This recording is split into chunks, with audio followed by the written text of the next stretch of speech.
do we get the autobiography of Malcolm X in the first place? We act like it's something out of nature, right? That it's just something that just happened, that came out of the struggle, etc.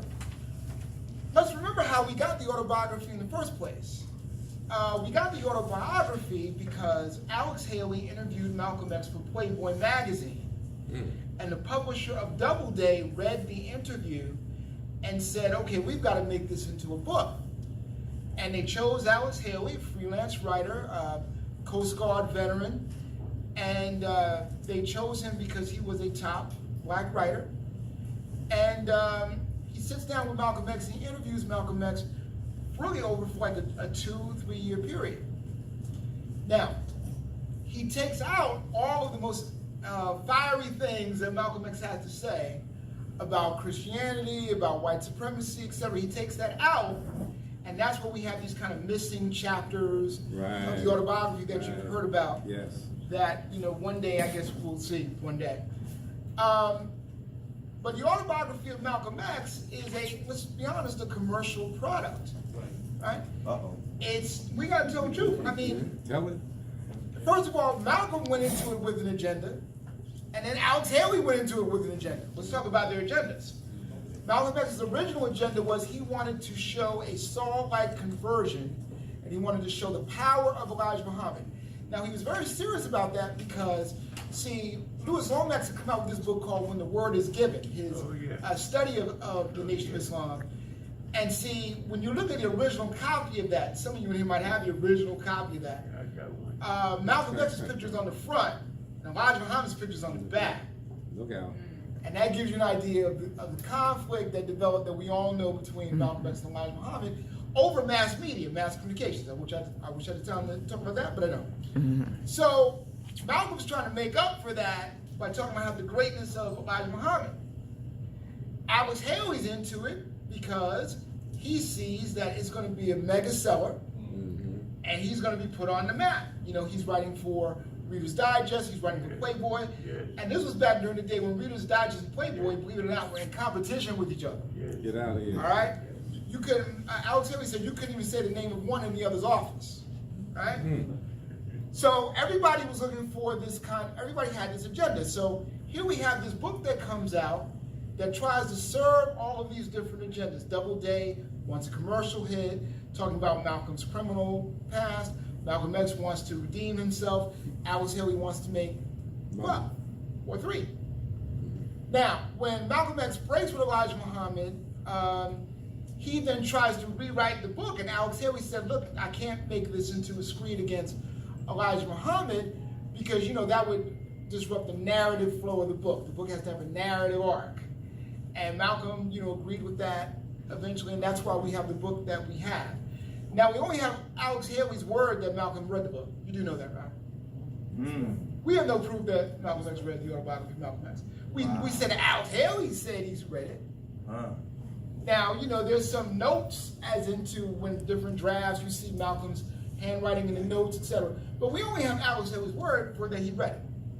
And remember, one of the things that Malcolm said to Alex Haley was, nothing can be in it that I don't want in it, and nothing can be in that I didn't say. Well, Alex Haley took out things that he had said, and took out things that he might have wanted in it. All right? So we have to deal with the reality that this book that we've loved so much is a commercial product. And one thing about commercial products is that eventually another commercial product comes along to knock it out.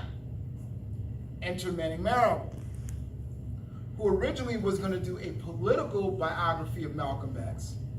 But, Manning was looking at all these people who were making all this money, writing these books, and, he was actually sponsoring some of those people because he would bring them up to Columbia University and give them fellowships. But he was looking at all those people making all this money writing these mega biographies, and he decided to turn his political book on Malcolm X into one of those mega biographies. Now, very quickly, I'm going to give you the 1-minute version of my Manning Marable presentation. There are 4 rules to biography. You over-research, you go where the subject went, you interview everyone, and you separate your views with your subjects. Manning Marable broke all 4 of those rules. That's right. All of those rules. Blatantly. That's right. And he broke all 4 of those rules because, as the head of Africana Studies at Columbia University, he felt he could do it. Now, to show you how bad the Manning Marable debacle is, let me explain something to you. David Garrow is about to retire as a multi-millionaire because he's taking his 10,000 interviews that he's done for his books over the last 3-4 decades, and he's getting a 6 or 7 or 8 or 9 figure amount for it. Get out of here. To give you an idea of how much research you're supposed to do, for David Garrow's book on Barack Obama, David Garrow interviewed about 2,000 people. Whoa. He also read every single article written about Barack Obama, and I know that because I spent a week just reading the notes of the David Garrow book in which he critiqued the articles written about Barack Obama. And he was harsh on the journalists and the whole thing. It took a week just to read the notes because the notes were 400 pages. This is the kind of work you're supposed to do on a biography. So when I tell you that Manning Marable only interviewed 30 people, that gives you an idea of what's going on. When I tell you that Manning Marable had 25 researchers, but nobody went anywhere, they didn't go to Africa, they didn't go to Saudi Arabia, they didn't go anywhere. They didn't interview anybody, they didn't go through any documents, they didn't get any translators, they didn't do anything. But he had 25 researchers from his institute that was being funded by Columbia University. The same Columbia University, by the way, that sponsors the Pulitzer Prize, which is why he wins the Pulitzer Prize in history for a book that's not even researched. Tell it. So, there's no research, there's no going where the subject went, there's no interviewing everybody, and finally, there's the real purpose of the book. Manning Marable, who talks about in the book how all the scholarship of Malcolm X is of a shallow character. John Henry Clark's book, all these other books, that he's indirectly saying they're of a shallow political character. Well, what political character do we want? Well, Manning Marable wants the political character of Malcolm X was a person of color who would have led a progressive movement, etc., etc., etc., etc. Not dealing with the fact that Malcolm was trying to basically overthrow the United States by being a representative of the African people of the United States when he went and was the head of state, was basically the de facto head of state when he went to 13 countries. That's right. And tried to figure out how to overthrow the West. That's what he was trying to do. There's no way around that. That's right. The revolution. But Manning Marable doesn't want to deal with that. He wants to deal with Malcolm X was a progressive leader. Why? Because Manning Marable was a progressive leader. That's right. Well, what did Malcolm X want, Manning Marable? Well, he wanted to lead a multiracial, multicultural, lead for progressive change. Well, what do you want, Manning Marable? What do you end every single column you write for the Black press for 3 decades with?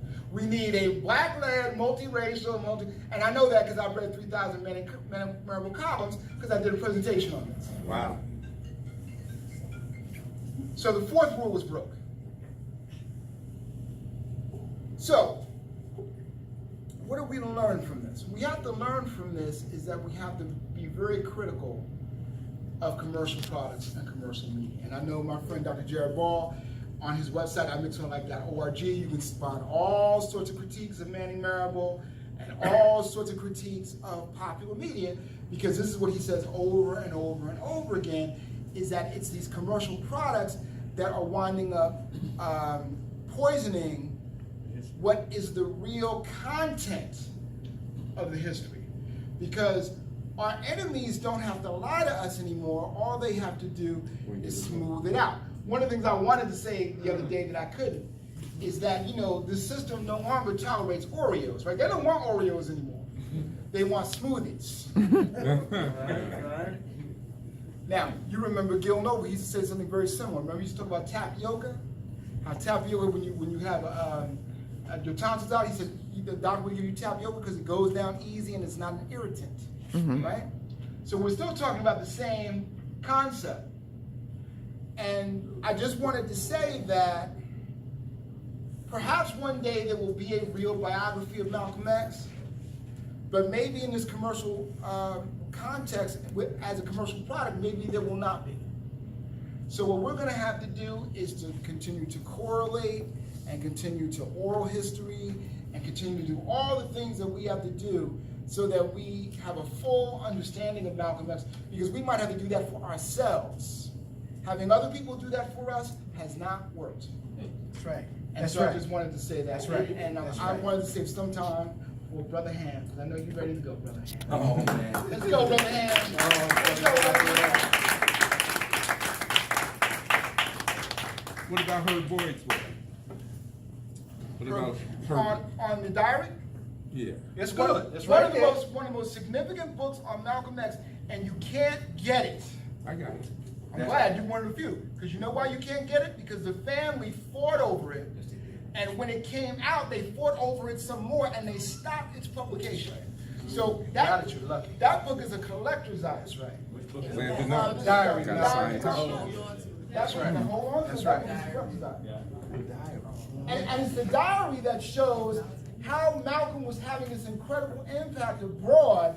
And by the way, Herb and Eliza Shabazz, they mentioned in the book who was the member of the CIA who was part of Malcolm's party. Wow. And that's the contribution of that book. And that's another reason why you can't get that book. That book is hot. Very, very important book. I think one of Herb's most important books. He got it off. He got that off in 10 minutes time. Look how much he gave you in 10 minutes time. Right? What a man.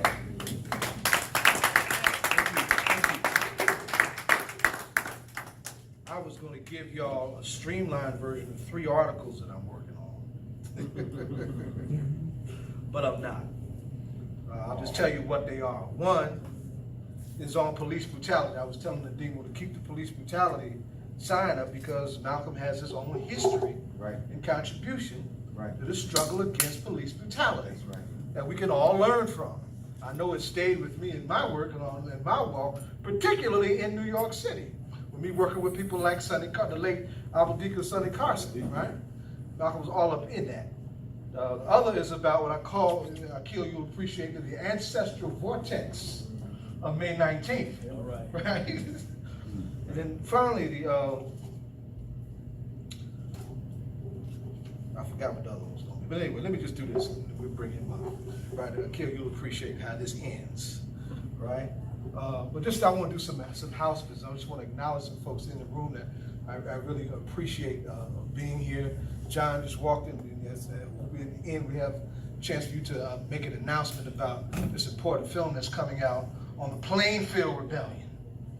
The Plainfield Rebellion, the forgotten rebellion, where the casualties of that rebellion were on the other side. Sure was. You understand? Very important instance in our history. Alfreda Coachman, I want to thank you, sister, for alerting me to a film, a presentation that was of all places, Channel 7, and it wasn't like it wasn't Gil, but Gil had to influence that. They have this docu-series on the year that was 1969. And Thursday they did a whole episode dedicated to the Black Panther Party and its confrontation with the FBI. I didn't see the whole thing, right? I just saw part of it because of my limited access to that monster called the television, all praises due to him. It's on But, YouTube. right? But the little bit that I saw was decent, right? And then we had some talk among my comrades in the Black Panther Party about its value. But most important that I want you to appreciate is that 69 is when we lost Fred Hampton, right? Where the Malcolm X's. Fred brought the electricity and the organizing edge of Malcolm into the Black Panther Party like no one else did. And some of my elder comrades get a little jealous when I say that, right? But Fred was special. And to be taken from us the way he was taken from us at only 21 years old is something really to deal with. Now, but at the top of that all, what I wanted to say should have been Malcolm's influence on the Black Panther Party. That's a whole thing that I could do for days. So What's I the want name of it again? Thank you on that. The docu-series is called simply 1969. But the 4th episode is supposed to be 6 episodes is the FBI and the Panther. Right? if I have any underground mediographers in here that know how to, get that stuff off the television, offline, and hook it up so we can put it right back out on the street, holla. Because we need it back on the street. I'll work on it. Yeah, I'll all see what I right. can You do. ain't supposed to say that. I'm gonna say it. You ain't supposed to No, say I that. said I will work on getting the documentary. That's what I said. I will work on. What you said, I can't. I'm not responsible for. Personally, all power to the people. I'll take it. I'll get it. I'll get the documentary. That's what I said. Thank you. I got ways though. I got skills. Huh? You're underground, you're supposed to. This is a police brutality poem that addresses our local victims of police brutality. We know all the names all around the country, right? I'm organizing an event on August for the 5th anniversary. I'm going to pull you into that. For the 5th anniversary of Michael Brown and Ferguson, but what about our victims right here, right? Well, Muslims in the house, this is Ramadan Mubarak. This will begin with a revolutionary Afrocentric interpretation of a particular verse from the Quran. For what crime was I killed? For what crime was I killed? For what crime was I killed? For what? For what crime was I killed? For what crime was I killed? For what crime was I killed? For what? No, this is not Star Trek. They do not put their phasers on stun in this script, not in this galaxy. They just shoot until they've emptied their guns on us, and it is never ever enough to just stop us. They must put us back in our place and again lace our faces with terror and fear of their destructive power, with mountains of our bleeding tears, just as they once did down through the years. No gesture or deed of us just being is too small. They want to see us all fall, driving while black, walking while black, shopping while black, breathing while black, our children playing while black, going into our own homes while black, even making peace while black. You say Michael Brown, Terrence Clutcher, don't hands up, don't shoot. We say Jerome Reed. His hands were up on their videotape as we endure the torture and rape of our eyes, reliving his murder. Then his killers get exonerated by the state. You say Stephon Clark only going into grandma's house. We say Abdul Kamal, why did he have to fall? Shot at 15 times with nothing but his keys and cell phone entering his own home. You say Philandro Castile slaughtered in front of his girlfriend and daughter, driving while black. We'll say Bilal Colbert, what the heck was he shot for in the neck, picking his kids up from school? Not in any life-threatening bus, but in a sick fit of their bloodlust. And you wonder why we have no trust. You say Sandra Bland dying in police custody. We say Jacqueline Graham crushed and battered blue from head to toe, and East Orange police get away saying, we don't know. You say Oscar Grant shot in handcuffs. We say Shaquan Nance shot in the back in cuffs right here in a dance he didn't ask to come to. Our children shot down playing while black. You say Tamir Weiss. We say Nicholas Haywood put his toy down and put his hands up and still gets shot down by a black cop who was ruthless and wayward. Making peace while black. Remember how they brutalized and sodomized Abdul Louima? Here they stopped Max Antoine and shattered his humanity, threw him through a glass window. And now, under that Trump named Trump, look at how this butchering of black and brown families continues by this election thieving cabal of racist crooks. Nothing is colder or more cruel than ICE agents kidnapping parents as they pick up their kids from school. Put that in your social science textbooks. And don't be black and brown trying to come in anywhere near the Mexican border. Trump is now caging children in new concentration camps made to his order. They are obsessed with our bodies, with our flesh, and with our skin. Will someone at least have the courage to call this torture and killing of us sin? In this toxic space, forever in the throes of a violence addiction, in this place obsessed with whiteness, weapons, and conquering acquisitions, in this place thick with the red glare of our blood splattered in the eyes of the sun on these streets, in this space where only our flesh will satisfy